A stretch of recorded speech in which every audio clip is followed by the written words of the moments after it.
로마서 7장 6절 말씀 보겠습니다.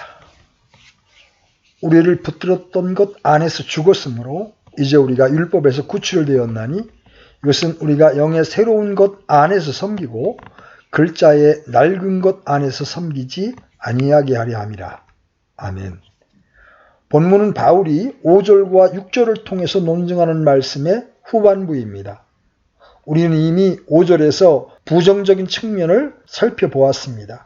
이제 우리는 6절에 있는 긍정적인 측면에 이르게 되었습니다. 어떤 의미에서 이 말씀은 4절의 적극적인 측면에 대한 반복입니다.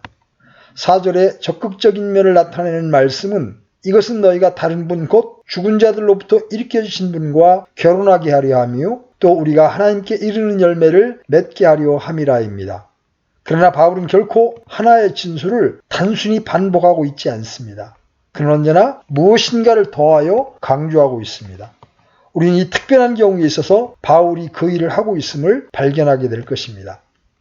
우리는 여기서 다시 한번 바울이 기뻐하는 위대한 진술들 가운데 하나를 대하게 됩니다. 그는 그 진술 속에서 기독교 복음의 진술을 진술하고 있습니다. 그는 방금 4절에서 그 일을 했습니다. 그러나 그는 다시 여기서 그 일을 하고 있으며 그렇게 하는 것을 몹시 즐거워하고 있습니다. 또한 본문의 진술은 우리에게 그리스도인의 정의를 제시하는 진술들 가운데 하나입니다. 그리스도인에 관해서 많은 것을 말할 수 있습니다. 또 그리스도인에 관한 한 가지 일을 많은 다른 방식으로 말할 수 있습니다. 바울은 여기서 후자에 해당하는 일을 하고 있는 것입니다. 그는 두 영광스러운 어휘인 그러나 이제는 but now라는 말로 시작합니다. 만일 그러나 이제는이라는 표현이 여러분을 감동시키지 못한다면 저는 여러분이 그리스도인인지 한번 의심해 보고 싶습니다. 그러나 이제는이라는 표현은 전체 기독교의 메시지를 표현합니다. 앞에 6장 22절에서 우리는 그 표현을 대하게 되었습니다. 바울은 이렇게 말하고 있었습니다. 그러나 이제는 너희가 죄로부터 해방되고 하나님께 종이 되어 거룩함에 이르는 너희의 열매를 얻었으니 그 끝은 영존하는 생명이니라. 그러나 이제는 3장 21절에도 그에 대한 영광스러운 또 다른 신뢰가 있습니다. 바울은 1장 18절에서 그의 위대한 논증을 시작하여 3장 20절에서 마무리 지어 말하기를 그러므로 율법의 행위로는 어떤 육체도 그분의 눈앞에서 의롭게 될 수 없나니 율법으로는 죄를 알게 되느니라고 합니다. 이 말씀은 우리 인간의 본성적인 절망을 설명합니다. 그것으로 끝이 납니까? 아닙니다. 그러나 이제는 율법 밖에 있는 하나님의 의 곧 율법과 대언자들이 증언한 의가 드러났느니라. 이것이 모든 그리스도인이 자신을 생각해야 하는 방식입니다. 이것이 우리의 삶이요 우리의 위치입니다. 우리는 그러하였습니다. 그러나 이제는 이처럼 우리는 5절에서 그와 같은 것을 대하게 됩니다. 우리가 육신 안에 있었을 때에는 그러나 하나님께 감사하게도 우리는 더 이상 그곳에 있지 아니합니다. 6절에 보면 그러나 이제 다시 말하면 우리가 그리스도인인지 아닌지를 판단하는 시금석은 내가 전에는 그러하였지만 이제는이라고 말할 수 있느냐 하는 것입니다. 그것이 우리에게 모든 것을 말해줍니다. 우리는 이 점을 정교화시켜 나갈 것입니다. 그러나 이 시점에서 저는 우리가 변화의 완전성을 상기해야 됨을 강조합니다. 여러분은 그리스도인이든지 아니면 그리스도인이 아니든지 둘 중에 하나입니다. 여러분은 부분적인 그리스도인일 수는 없습니다.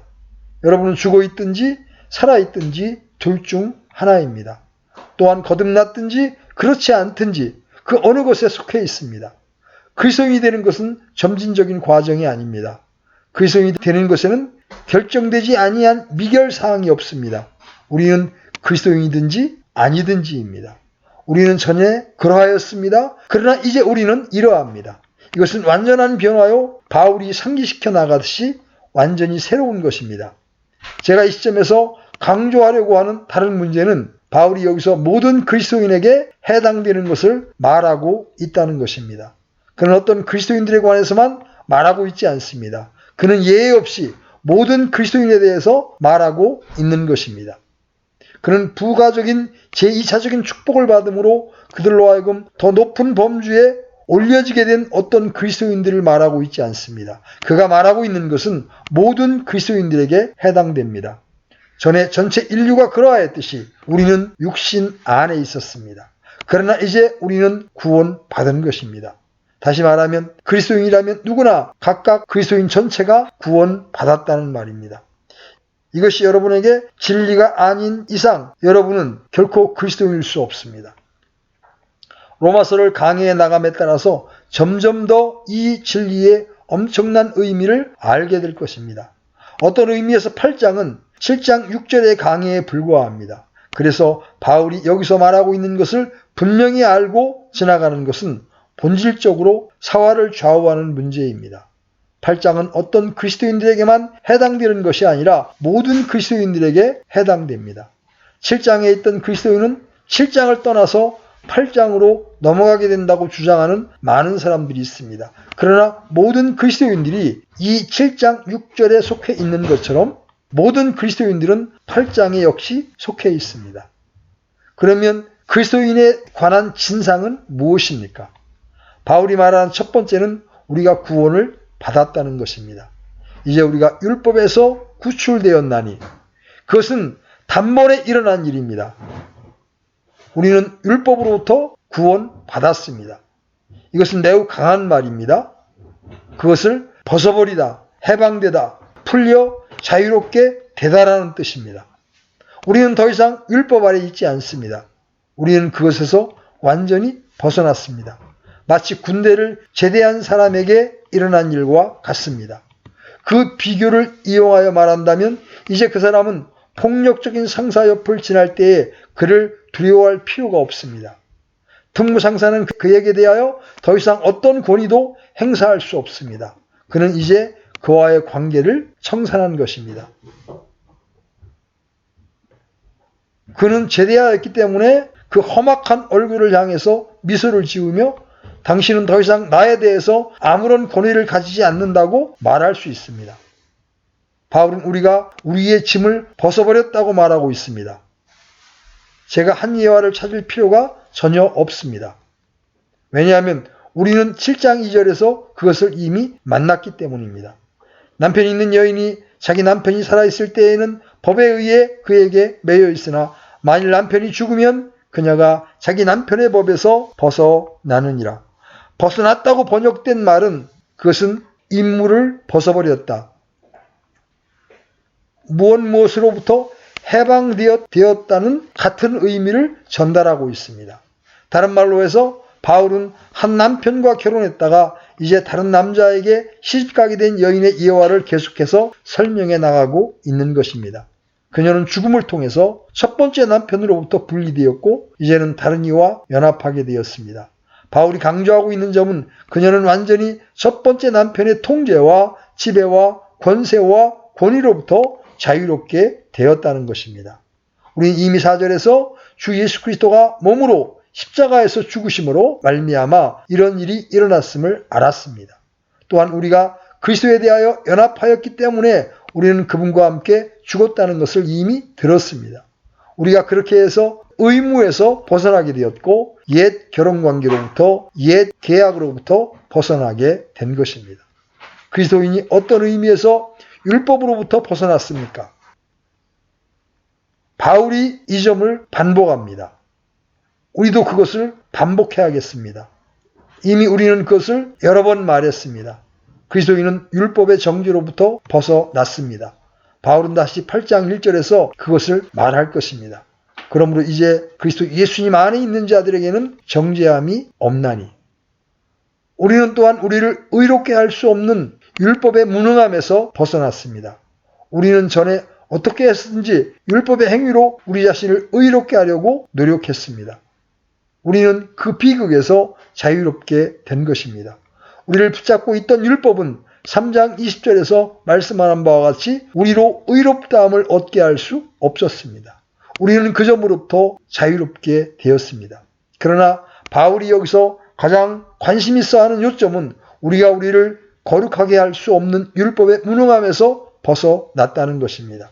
우리가 전에 율법 아래 있었을 때에는 우리가 거룩하게 될 수가 도저히 없었습니다. 율법은 그것이 우리를 의롭다고 했던 것보다 훨씬 더 우리를 더 이상 거룩하게 할 수 없습니다.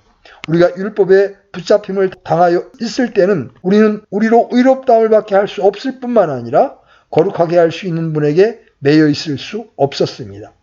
우리는 아무런 자유도 없었습니다. 그러나 이제 우리는 구원을 받은 것입니다. 이제 성화의 가능성이 존재하게 된 것입니다. 만일 그 첫 번째 남편의 손아귀에서 벗어나 다른 이에게 갈 수만 있다면 나에게는 소망이 있습니다. 그러나 율법 아래 있는 동안은 소망이 없었습니다. 그러나 이제 나는 자유롭게 되었습니다. 나는 성화를 체험할 수 없는 나의 무능함에서 벗어난 것입니다. 바로 이 점이 바울이 특별히 강조하고 싶어하는 점입니다. 그러나 그는 특별히 좀 더 나아가 다른 무엇을 강조하고 싶어합니다. 그는 5절에서 그것을 적극적으로 건드립니다. 그리고 저는 그 점을 이미 설명했습니다. 다시 말하면 그것은 다름 아닌 우리의 죄를 격발시키고 충동질하는 율법의 사역입니다. 바울은 그러나 이제 너희는 우리가 죄의 본성을 격발시키는 하나님의 율법에서 벗어났다고 말하고 있습니다. 그것은 매우 강한 진술입니다. 그러나 그것은 바울의 진술입니다. 그것은 이 점에 있어서 그의 중요한 논점입니다. 우리는 우리의 문제를 악화시키는 율법의 이 경향으로부터 벗어난 것입니다. 그것이 6절의 첫 번째 진술입니다. 그러나 이제 우리는 율법에서 벗어났습니다. 그에 대한 설명은 얽매였던 것에서 죽었기 때문입니다. 죽은 것은 우리입니다. 4절에 있는 병행구를 생각해 보십시오. 그러므로 내 형제들아 너희도 그리스도의 몸으로 말미암아 율법에 대하여 죽게 되었나니. 그것은 마치 2, 3절에 있는 바울의 예증이 그로 하여금 우리의 첫 번째 남편인 율법이 죽었다고 말하게 하는 것처럼 보입니다. 그러나 그는 의도적으로 그렇게 말하지 않습니다. 그는 말하기를 너희도 그리스도의 몸으로 말미암아 율법에 대하여 죽임을 당했다고 합니다. 그는 사실상 여기서 같은 것을 말하고 있습니다. 우리는 이제 율법에서 벗어났습니다. 우리가 얽매였던 것에 대하여 죽게 되었습니다. 율법에 대하여 죽게 된 것입니다. 결국 그 의미는 대동소이합니다. 왜냐하면 우리가 율법에 대하여 죽었다면 우리에 관한 한 율법은 죽은 것입니다. 그러나 실제로 율법이 죽지 않았습니다. 그렇기 때문에 바울은 그의 진술에서 그처럼 조심을 합니다. 우리가 얽매였던 율법에 대하여 죽은 것은 우리입니다. 물론 그것은 율법이 죽었다고 말하는 일을 미연에 방지합니다. 성경은 그런 일은 결코 말하지 않습니다. 그러나 그러한 말을 사용했던 사람들이 있었습니다.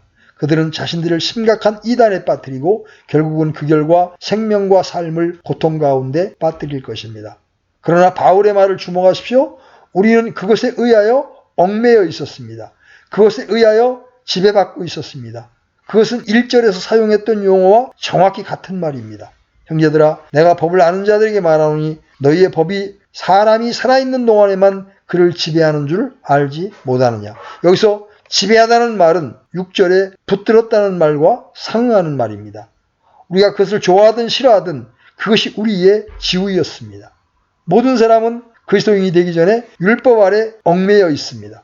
그는 율법에 의하여 붙잡힘을 당하고 있으며 지배를 받고 있으며 율법과 결혼관계에 있습니다. 율법은 그를 통제하고 그의 행동 전체를 주관합니다. 바울은 말하기를 그것이 더 이상 우리에게 해당되지 않는다는 것입니다. 우리는 구원받았고 전에 이 지배와 이 폭군적인 권세를 가지고 우리에게 영향을 끼쳤던 율법에게 죽게 된 것입니다. 어째서 사도 바울은 이 모든 것을 즐거워하고 있습니까? 어째서 그러나 이제는이라고 말하는 것이 그에게 그처럼 행복한 일입니까? 대답은 영의 새로운 것 안에서 섬기고라는 말에서 발견됩니다. 우리가 섬겨야 된다는 것은 진리입니다. 그러나 바울이 더욱 강조하고 싶어 하는 것은 그 섬김의 대상과 그 섬김의 목적과 목표입니다. 그는 말하기를 우리가 섬기기 위해서 자유롭게 되었다고 합니다. 다음 우리는 여기서 바울의 전체 논증에 중추 신경을 대하게 됩니다.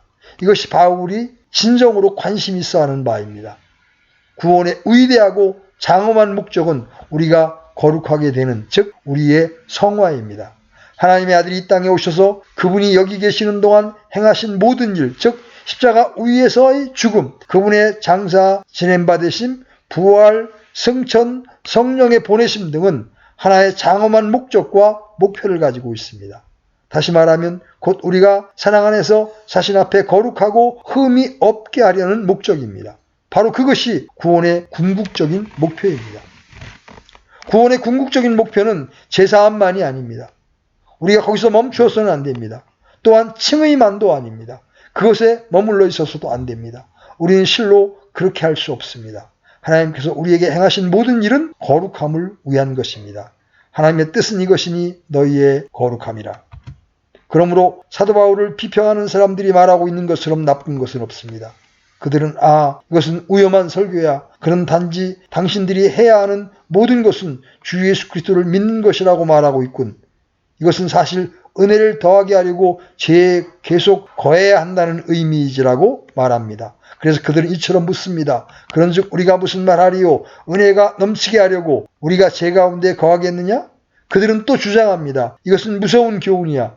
이것은 혼돈으로 인도하고 도덕과 율법을 완전히 파괴해버리려는 것이요. 이것은 부도덕하며 그릇된 교훈이야. 율법이 어디 있으며 의로운 삶이 어디에 있어? 바울은 6장에서와 같이 이 구절에서 그들의 비난에 대하여 대답하고 있습니다. 구원은 죄로부터 거룩함으로의 옮김입니다. 은혜의 교리를 가르치는 것이 죄짓게 한다고 말하는 것은 완전히 그릇된 것입니다. 왜냐하면 그 구원의 전체 요지는 하나님께서 그분의 사랑하시는 아들을 통하여 성령으로 말미암아 우리를 위하여 행하신 모든 것 안에 있는 하나님의 목적이 우리를 거룩하게 하고 그 앞에 거룩하고 책망받을 것이 없게 하려는 것임을 보여주는 것이기 때문입니다. 동시에 반율법주의처럼 이 진리를 부정하고 그처럼 그릇된 것은 없다고 말하는 것이 진리입니다. 교리에 너무나 관심을 둔 나머지 그들의 실천에 관해서는 전혀 생각하지 아니하는 입장이 바로 반율법주의의 입장입니다. 그들의 이지가 교리에 관하여 분명한 이상 어떻게 살아야 하는지에 대해서는 관심을 두지 않습니다. 그들은 구원을 단지 이론적으로만 생각하며 결코 실천에 옮기지 않는 사람들입니다. 또한 자신들을 훈련시키지 않는 사람들입니다. 그러한 반율법주의는 언제나 은혜교리의 가장 큰 원수입니다. 그것은 은혜교리들을 완전히 부정하고 끊어버립니다. 왜냐하면 은혜교리의 그 전체 목적, 구원교리의 전체 목표는 우리를 죄에서 건져내는 것이기 때문입니다. 바울은 앞으로 계속해서 그 점을 보여줄 것입니다. 바울의 논증을 다음과 같은 방식으로 생각해 보십시오. 그는 말하기를 우리가 율법과 그 지배에서 벗어나 그리스도에 대하여 연합하는 것을 제외하고는 하나님께 대하여 열매를 맺게 할 수 있는 것이 없다고 합니다. 율법을 옹호하는 자들은 사실상 그들 스스로의 문제에 대하여 대답하고 있으며 자체의 모순을 안고 있습니다. 그들은 바울의 이신 칭의에 관한 설교에 반대하는데 그것은 그들이 도덕과 행실에 관심을 기울이고 있기 때문입니다. 도덕성을 옹호하는 사람들은 아직도 복음적으로 설교하는 것을 반대하고 있습니다. 그들은 바울이 입증하는 바와 같이 자기 자신의 목표를 무너뜨립니다. 바울의 논증은 만일 여러분이 도덕성과 선한 행실에 관심을 가진다면 머지않아 복음을 더 좋다고 믿게 됩니다. 왜냐하면 사람이 율법 아래 있는 한 죄의 유혹을 견뎌낼 수 없을 뿐 아니라 바로 그의 지식 자체가 그 입장을 더욱 난처하게까지 할 것입니다. 그가 율법의 지배와 권능 아래 있는 동안 그는 더욱더 죄짓고 범죄는 더욱 넘치게 될 것입니다. 율법이나 그의 도덕적인 교훈은 우리의 정욕을 불릴 듯하게 할 것입니다. 그것은 그의 지체 속에서 역사하며 더욱더 나쁘게 될 것입니다. 그에게 어떤 일을 하지 말라고 말하는 바로 그 율법이 그로 하여금 그것을 하게 만듭니다. 그러므로 도덕성과 행실과 행위에 관심이 있다면 머지않아 율법의 소나기로부터 벗어나는 것을 더 좋게 여길 것입니다. 바울은 바로 그것이 기독교 구원 방식의 영광이라고 말합니다. 그러나 이제 하나님으로부터 한 의가 왔고 한 구원 방식이 나타났으며 그것이 사실상 우리를 구원할 수 있습니다. 우리는 더 이상 우리의 입장을 더욱 난처하게 하였던 죄에 매여 있지 않습니다. 우리는 이제 그것에서 벗어나 다른 이 더 위대한 능력자에게 매이게 된 것입니다. 그러나 우리는 다시 뭐뭐 하기 위하여라는 말을 살펴보아야 합니다. 무엇을 하기 위하여입니까? 우리가 영의 새로운 것 안에서 섬기고 글자의 낡은 것 안에서 섬기지 아니하게 하려 함이라입니다. 앞에서 만나보았던 섬기다는 말을 주목해 보십시오. 6장에서 우리는 로마서의 종이라는 말이 언제나 노예를 의미하는 것임을 지적하였습니다. 예를 들어서 16절입니다. 너희 자신을 누구에게 종으로 내주어 순종하게 하면 너희가 순종하는 그 사람의 종이 되는 줄을 너희가 알지 못하느냐. 혹은 죄의 종으로 사망에 이르고 혹은 순종의 종으로 의에 이르느니라. 그러나 하나님께 감사리로다. 너희가 죄의 종이었으나 너희에게 전달된 교리의 그 틀에 마음으로부터 순종하고 20절에 너희가 죄의 종이었을 때는 의로부터 자유로웠느니라. 22절에 그러나 이제는 너희가 죄로부터 해방되고 하나님께 종이 되어 거룩함에 이르는 너희의 열매를 얻었으니 그 끝은 영존하는 생명이니라 라고 했습니다. 여기 로마서 7장 6절에서 그 표현을 다시 채용하고 있는 것은 우리가 영의 새로운 곳으로 섬기기 위함이라고 말하고 있습니다. 섬기다는 것은 노예로 산다는 의미입니다. 바울은 자신을 예수 그리스도의 노예로 부르기를 즐겼습니다. 그의 섬김은 완전히 자원하는 섬김입니다. 그러한 상전에게 노예가 되는 것보다 더 훌륭한 일은 없습니다. 우리가 율법과 그 지배로부터 해방된 목적은 우리가 영의 새로운 것 안에서 섬기고 글자의 낡은 것 안에서 섬기지 아니하게 하려 함이라입니다. 이것은 4절에 이것은 너희가 다른 분 곧 죽은 자들로부터 일으켜주신 분과 결혼하게 하려 함이요 또 우리가 하나님께 이르는 열매를 맺게 하려 함이라는 말씀을 다르게 말하는 것에 지나지 않습니다. 그러나 거기에 덧붙여진 의미를 주의 깊게 주목하십시오. 왜냐하면 바울은 논증을 해나갈 때 한 발짝 한 발짝 그전보다 더 걸어나가기 때문입니다. 우리는 이제 바울이 우리가 섬겨야 하는 섬김의 특징을 강조하려는 중대한 지점에 도달했습니다. 그 특징은 완전히 새롭고 다른 특징으로서 그리스도인이 사는 새로운 노예 제도를 말하고 있습니다. 그는 그것을 옛 삶의 방식과 대조하고 있습니다. 우리가 이해해야 할 것은 그가 여기서 그리스도 안에 있는 그리스도인의 삶과 율법 아래에 있으며 육체 안에 있는 가장 도덕적인 사람으로서 가장 가능한 선한 유형의 삶과 대조하고 있다는 점입니다. 우리는 반드시 그 대조를 마음속에 간직해 두어야 합니다. 그때 그런 사람들이 있었습니다. 도덕법을 읽고서는 맞아, 그것이 선한 거야. 나는 그렇게 살아야지. 그리고 바로 그 규례대로 실천하려고 노력해야지 라고 말하는 사람이 있었습니다. 그리고 지금도 있습니다. 그들은 자신이 육체에 있으므로 최선을 다합니다. 바울은 그리스도인이 된 사람과 그런 류의 사람들을 대조시키고 있습니다. 물론 그는 차이점들과 결정적 대조점들을 나타내는데 관심이 있습니다. 바울은 첫째로 우리들에게 두 사람 사이의 보편적인 차이점들을 말해줍니다. 그런 다음에 보다 상세하게 특별한 차이점들을 말합니다. 첫째로 넓은 의미의 차이점은 옛사람과 새사람 사이에 있는 것입니다. 그는 말하기를 글자의 낡은 것으로가 아니라 영의 새로운 것으로 라고 말합니다. 이것은 위대한 신약성경의 말씀입니다. 낡은 것과 새 것, 바울은 엄청난 대조를 하는 가운데에서 그 엄청난 대조를 강조하는 일을 그만둘 수 없습니다. 그는 그리스도인의 삶과 비그리스도인의 삶 사이에 완전하고 철저한 차이를 다시 한번 대조시키고 있는 것입니다. 이것은 사도 바울에게만 한정된 일이 아닙니다. 신약성경 어디에서나 가르쳐지는 바입니다. 저는 우리 주님께서 니고데모에게 하신 말씀을 한 예로 들어보려고 합니다. 니고데모는 기독교란 이미 가지고 있는 것에 첨가된 어떤 것이라고 생각했습니다. 그가 행한 대답에서 그 점이 확연하게 나타나 있습니다. 그는 주님께 말하기를 랍비여 우리가 당신은 하나님으로부터 오신 선생인 줄 아나이다. 하나님께서 함께하지 아니하시면 당신이 행하시는 이 기적들을 아무도 할 수 없나이다라고 했습니다. 그러나 그는 거기서 더 이상 나아가지를 못했습니다. 그는 분명히 저는 이스라엘의 선생이요 다른 사람들보다 더 많이 알고 있습니다. 그러나 당신은 저보다 더 많은 것을 알고 있음에 틀림없습니다. 더 위대한 능력을 가지고 있습니다. 어떻게 해야 그런 위치에까지 오를 수 있겠습니까? 선생님이 서 계신 위치에 서려면 제가 무엇을 행하여야 되겠습니까? 라고 부연하려 했던 것이 분명합니다. 그러자 갑자기 우리 주님께서는 그의 마음을 읽으시고 그의 말을 가로채셨습니다.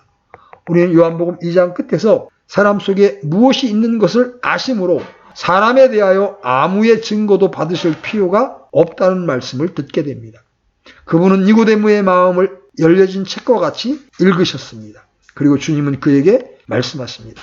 진실로 진실로 내가 네게 이르노니 사람이 다시 태어나지 아니하면 하나님의 왕국을 볼 수 없느니라. 거듭나지 아니하면 하나님의 왕국에 대한 한 점의 빛도 발견할 수 없습니다. 그는 위로부터 나야 합니다. 다른 문제를 생각할 필요가 없습니다. 이것은 중생이자 새 생명이며 문자 그대로 새로운 것을 시작하는 것입니다. 우리 주님께서 그 문제를 다루신 또 다른 방법에 대해 생각해 봅니다. 사람들은 주님의 말씀을 이해할 수 없었습니다. 그래서 주님께 나와 이렇게 묻습니다. 우리와 바리새인들은 자주 금식하는데 어찌하여 당신의 제자들은 금식하지 아니하나이까? 당신은 요한보다 더 크니까? 당신은 스스로 선생이라 자처하나 요한과 전혀 다르게 행동하고 있습니다라고 말했습니다. 주님께서는 그들에게 오직 그들이 새 포도즙은 새 부대에 넣나니 그리하면 둘 다 보존되느니라고 말씀하셨습니다. 이것은 절대적으로 새로운 것입니다. 늘 가지고 있었던 것에 훨씬 좋은 것을 첨가하는 것이 아닙니다. 그것은 절대적으로 새로운 것입니다. 새 포도주는 그것에 맞게 새로운 부대를 가져야만 됩니다. 그렇지 않으면 조각처럼 됩니다. 여러분은 생배 조각을 낡은 옷에다 붙이지 않습니다. 왜냐하면 헤어져 못 쓰게 될 것이기 때문입니다. 그것은 이것에서 저것으로 점차적으로 옮겨가는 문제가 아닙니다. 기독교는 옛것 아니면 새것의 문제입니다. 또한 바울이 같은 요점을 고린도후서 5장 16절에서 어떻게 말하고 있는가 살펴봅시다. 그러므로 이제부터는 우리가 아무도 육신을 따라 알지 아니하노니 전에 그는 육신을 따라 사람을 알았습니다. 그러나 더 이상 그렇게 하지 않습니다. 그는 복음 전도자로서 그리스도의 대사로서 그리스도의 사랑이 그를 강권하기 때문에 전도하는 사람으로서 더 이상 어떤 사람이든지 옛 방식과 같은 육신대로 알지 아니합니다. 그는 말하기를 우리가 그리스도를 육신을 따라 알았으나 이제부터는 그분을 더 이상 그같이 알지 아니하노라고 말합니다. 그는 더 나아가 17절에서 그런즉 누구든지 그리스도 안에 있으면 그는 새로운 창조물이라 옛 것들은 지나갔으니 보라 모든 것이 새롭게 되었다라고 합니다. 그것이 바로 여기 로마서 7장에서 말하고 있는 것과 정확히 같은 요점입니다. 다시 말씀드리거니와 만일 여러분이 이 점에 대해서 감격하지 않으신다면 여러분은 그리스도인일 수 없습니다. 더 이상 옛 것이 아니고 새 것입니다. 글자에 낡은 것으로 하지 아니하고 영의 새로운 것으로. 그러나 우리는 두 번째 대조인 율법과 영 사이의 대조를 살펴보십시다. 글자에 낡은 것으로 하지 아니하고 영의 새로운 것으로 섬길 것이니라. 글자라는 말은 무엇을 의미합니까? 여기 다시 흥미있는 요점이 있습니다. 바울이 기록한 말대로 하면 글자라기보다 기록일 겁니다. 그는 물론 모세를 통해서 이스라엘 자손에게 주신 기록된 도덕 율법을 가리키고 있습니다. 그들은 하나님께서 모세에게 주신 돌판 위에 그 도덕법을 기록하셨기 때문에 그것을 기록이라고 불렀던 겁니다. 그것은 인간에게 본래 하나님께서 주셨던 율법에 기록 있는 명백한 진술이었으며 또한 그것은 모세의 율법을 전혀 알지 못했던 이방인들에게까지 모든 사람들의 마음속에 기록된 법이 있다고 로마서 2장에서 말하고 있는데 바로 그것을 말하는 것입니다. 모세의 율법에서는 그것이 명확하게 드러났고 기록으로 옮겨졌습니다. 하나님께서 그것을 기록하신 것은 그것이 명확하고 분명하게 하기 위해서입니다. 이제 우리는 바울이 말하고 있듯이 기록된 그것을 따라서 부르는 옛 방식에 의해서나 그 방식대로 섬기지 않습니다. 그것은 율법 아래 있는 입장입니다. 우리는 더 이상 그런 입장에 놓이지 않습니다. 그것은 옛 위치였습니다. 그럼 새로운 것은 어떠한 것입니까? 우리는 영의 새로운 것 안에 있습니다. 새로운 것은 성령 안에서 영위하는 삶이요 율법 아래 있지 않는 삶을 의미합니다. 여기서 본문은 단순히 우리가 새 정신을 가지고 율법을 지키려고 노력하고 있음을 의미하지 않습니다. 그렇게 한다면 참된 대조를 드러내지 못합니다. 바울이 의미하는 바는 우리가 하나님의 성령의 영역과 체계 속에 살아가고 있다는 것을 의미합니다. 이는 율법 아래서 삶을 영위하지 않습니다. 그것은 성령의 능력 안에서 또 그 아래서의 삶을 의미합니다. 그래서 여기서 영이라는 말을 대문자로 표기하여 성령이라는 말로 읽어도 아무 문제가 되지 않습니다. 우리가 성령의 새로운 것으로 섬길 것이니라. 그렇기 때문에 글자의 낡은 것으로 하지 아니하고 성령의 새로운 것으로 섬길 것이니라고 할 수 있는 겁니다. 바울은 여기서 성령을 소개합니다. 그가 성령을 언급했던 것은 5장 5절에서입니다. 다시 저는 여러분에게 8장 전체는 7장 6절에 대한 강해에 불과함을 상기시켜 드립니다. 로마서 8장은 이 성령 안에 있는 생명을 묘사하는데 관심이 있습니다. 그것은 2절에서부터 출발됩니다. 이는 그리스도 예수님 안에 있는 생명의 성령의 법이 죄와 사망의 법에서 나를 해방시켰기 때문이라. 거기서 바울은 7장 6절에서 말하는 것을 다시 언급함으로써 그것을 더 상세히 논술하고 있었던 것입니다. 로마서 7장 7절로 25절은 반론들과 난제들을 다루기 위한 하나의 여담에 불과합니다. 그는 그렇게 한 다음에 8장에서 그가 여기서 말하고 있는 것을 다시 거론합니다. 다른 말로 해서 그리스도인의 삶은 완전히 새로운 삶인데 그러한 것이 가능하게 된 것은 우리가 주 예수 그리스도에게 연합되고 그분과 결혼한 결과로 인해서 우리 속에 거하시는 하나님의 영 때문입니다. 그리스도인의 생명은 본질적으로 성령 안에 있는 생명입니다. 그리스도인의 생명은 육체 안에 있고 율법 아래 영이 되는 옛삶과 전적으로 다릅니다. 신약성경에 이 점에 관해서 여러 진술들이 있습니다. 예를 들어서 고린도후서 3장 5절로 6절에서 바울이 그 점을 말하고 있습니다. 그는 자신과 자기의 사역에 관해서 언급하고 있습니다. 우리는 어떤 일이 우리 자신에게서 난 것으로 생각할 만큼 능력이 있지 아니하며 오직 우리의 능력은 하나님에게서 나느니라. 그분께서 또한 우리를 세상 속 언약의 유능한 사역자로 삼으시되 글자의 사역자가 아닌 영의 사역자로 삼으셨나니 글자는 죽이되 영은 생명을 주느니라.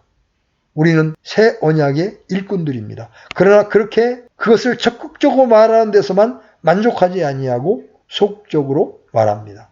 다시 말하면 우리를 세상 속 언약의 유능한 사역자로 삼으시되 글자의 낡은 것으로 하지 아니하고 다시 말하면 기록으로 하지 아니하고 오직 영으로 하나니 글자는 죽이되 영은 생명을 주는 것입니다. 내가 새 언약의 사역자요 새 약속의 일꾼이라고 말하고 있습니다. 그가 의미하는 바나 그의 직분이 글자의 직분이 아니라는 것입니다. 그가 의미하는 바는 그의 직분이 글자의 직분이 아니라는 것입니다. 그의 직분은 영의 직분입니다. 즉 그가 고린도후서 3장 3절에서 언급했던 살아계신 하나님의 성령의 일꾼이라는 것입니다. 사실상 그리스도인의 삶 전체는 성령 안에 있는 삶입니다. 저는 이미 8장 2절을 인용한 바 있습니다. 이는 그리스도 예수님 안에 있는 생명의 성령의 법이 죄와 사망의 법에서 나를 해방시켰기 때문이라. 그것은 모든 그리스도인들에게 해당되고 그의 행하는 모든 것은 성령 안에서 행해집니다. 예를 들어 8장 5절로 6절을 보십시오. 육신을 따르는 자들은 육신의 일들을 생각하거니와 성령을 따르는 자들은 성령의 일들을 생각하나니 육신적으로 생각하는 것은 사망이요 영적으로 생각하는 것은 생명과 평안이니라. 그리스도인은 새로운 마음을 가지고 있으며 새로운 일에 관심을 가지고 있습니다. 즉 옛것이 아닌 새것, 다시 말하면 그 영적인 일들에 관심을 가지고 있다는 것입니다. 그리스도인과 비그리스도인과의 차이는 절대적인 차이입니다. 그들은 결코 같은 방식으로 생각하지 않습니다. 바울은 말하기를 육신적으로 생각하는 것은 사망이요 영적으로 생각하는 것은 생명과 평안이라고 했습니다. 그리고 그리스도인은 우리 주님께서 사마리아 여인에게 설명하셨던 것과 같이 새로운 방식으로 하나님을 경배합니다. 그 사마리아 여인은 이 산에서 경배해야 되는지 예루살렘에서 경배해야 되는지의 문제에 관심이 있었습니다. 그것은 큰 문제였습니다. 사람이 어디에서 경배해야 되는가, 어떻게 경배를 드려야 되는가, 그것은 여전히 동일한 중대한 문제입니다. 여러분이 서서 예배를 드려야 하는지, 기도할 때 무릎을 꿇고 해야 하는지 바로 그것이 예배와 기도에 대하여 여인이 가진 생각이었습니다. 그러나 우리 주님께서 그 여자에게 말씀하셨습니다. 하나님은 영이시니 그분께 경배하는 자들이 반드시 영과 진리로 그분께 경배할지니라. 그것이 가장 중요한 일입니다. 바울은 빌립보서 3장 3절에서 우리 주님과 같은 것을 말씀하고 있습니다. 영으로 하나님께 경배하고 그리스도 예수님을 기뻐하며 육체를 신뢰하지 아니하는 우리가 곧 할례자니라. 우리는 제단을 가지고 있지 않으며 어떤 표적이나 십자가나 다른 추상적인 것들을 가지지 않습니다. 우리는 성령 안에서 하나님을 경배합니다. 우리는 특정 건물에 강조점을 두지 않습니다. 어떤 건물을 사용할 수 있고 또 건물 밖에 있는다 할지라도 역시 그 예배는 훌륭할 수 있습니다. 우리는 성령 안에서 하나님을 경배하지 구약에서 성전에서 경배하는 것과 같이 하지 않습니다. 번제물과 희생제물은 더 이상 필요 없습니다. 모든 것이 끝났습니다. 영으로 하나님께 경배하고 그리스도 예수님을 기뻐하며 육체를 신뢰하지 아니하는 우리가 곧 할례자니라. 우리의 경배는 이제 완전히 달라졌습니다. 우리의 기도 역시 다릅니다. 유다서 20절 말씀은 성령 안에서의 기도를 말하고 있습니다. 고린도전서 14장 15절에 그러면 어찌하리요? 내가 영과 함께 기도하고 또 이해하면서 기도하며 내가 영과 함께 노래하고 또 이해하면서 노래하리라고 했습니다. 언제나 한마디 말도 찾아볼 수 없는 순전히 영적인 기도가 있기 마련입니다. 성령께서 말할 수 없는 탄식으로 우리의 연약함을 위하여 간구하시나니. 로마서 8장 4절에서 바울은 이것은 육신을 따라 걷지 아니하고 성령을 따라 걷는 우리 안에서 율법의 의가 성취되게 하려 하심이라고 하고 갈라디아서 5장 16절에서 갈라디아 사람들에게 이러한 권면을 하고 있습니다. 그런즉 내가 이것을 말하노니 곧 성령 안에서 걸으라. 그리하면 너희가 육신의 욕심을 이루지 아니하리라. 그리스도인의 삶은 중생하지 못한 상태에서 최선을 다하는 삶과 완전히 대조를 이룹니다. 옛것과 새것의 차이요. 하나님의 영 안에 있는 삶과 율법에서 지배를 받고 그 아래에 있는 삶과의 차이입니다. 우리가 하나님께 감사할 수 있는 것은 그러나 이제는이라고 말할 수 있기 때문입니다. 우리는 더 이상 예전에 우리가 있던 위치에 있지 않습니다. 우리는 우리 위에 굴림에서 우리를 기진시켰던 율법에서 해방되었고 이제 우리의 성령의 능력 안에서 이렇게 새로운 방식으로 노예에 대해서 자유로워졌으며 영의 체제 안에서 자유케 되었습니다. 그것은 더 이상 글자의 낡은 것으로 하지 않습니다. 모든 그리스도인들은 그러나 이제는이라는 말을 기뻐해야 합니다. 여러분은 여러분의 새로운 피조물인 몸과 모든 것이 변화했고 옛것은 지나가고 보라 모든 것이 새것이 되었다고 하는 사실이 여러분 자신에게 이루어진 것을 아십니까? 햇빛이 새로워지고 그들 자연 속에서 전혀 전에는 알지 못했던 하나님의 영광에 관해서 무엇인가를 보게 되었습니까? 여러분은 다음과 같이 말할 수 있습니까? 그리스도를 알지 못했을 때 알지 못했던 어떤 것이 찬란하게 살아납니다. 우리는 우리의 이지와 감정과 의지, 곧 전인을 성령께서 주관하신다는 이 사실에 대하여 하나님께 감사하십시다. 그리스도인의 생명은 성령 안에 있는 생명입니다. 이 7장 6절 말씀은 다음 주에도 계속해서 살펴나가도록 하겠습니다.